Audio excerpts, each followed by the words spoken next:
I'm already in receipt of the warrant of arrest issued against me by the 5th Division of the Sandigan Bayan. Nais ko lang pong bigyan din ang mga bagay na ito. I will remain firmly with the majority bloc under the leadership of Senate President Alan Peter Cayetano. Hindi ako matitinag sa anumang panggigipit, pananakot, political maneuvering para talikuran ang aking paninindigan. I will not yield to threats. I will not be intimidated. I will not be pressured into surrendering my independence of judgment. I am giving instructions to the Senate Secretary to put on hold my salary.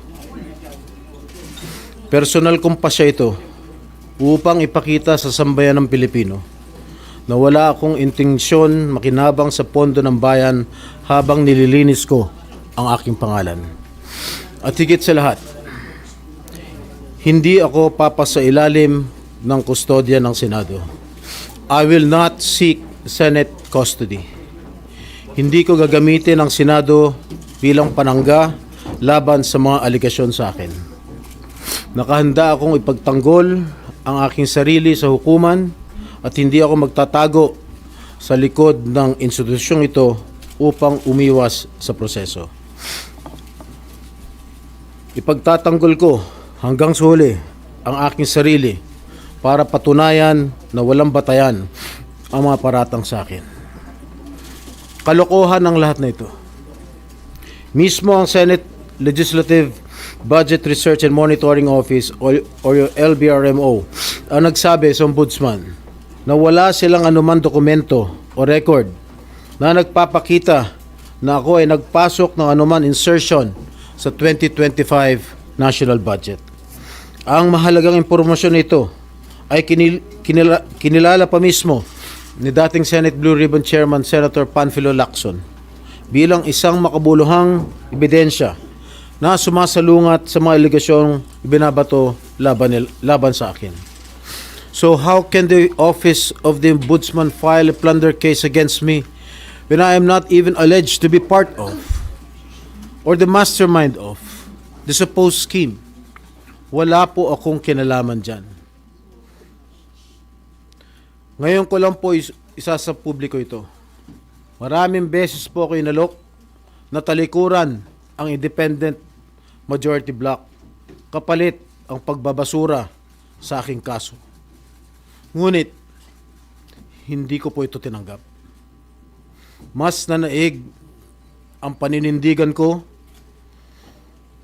na ako'y manatili sa hanay ng mga kasamahan ko sa independent majority bloc. I stand my ground. Ngayon kung tatanungin niyo kung sino sila, abangan ninyo ang susunod na kabanata. I stand my ground because what is at stake here goes far beyond my personal circumstances. What is at stake here is the independence of the Senate.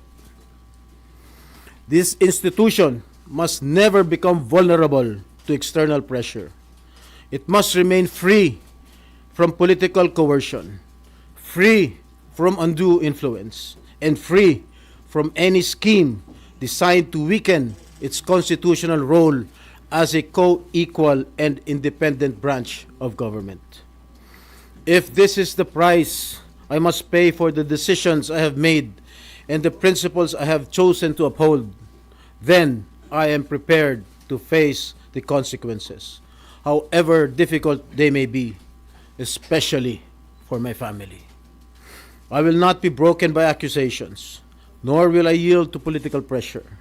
I will meet these charges head on, defend my honor through due process, and place my faith in the truth. I will be proceeding now to the CIDG to voluntarily surrender myself. Maraming salamat po.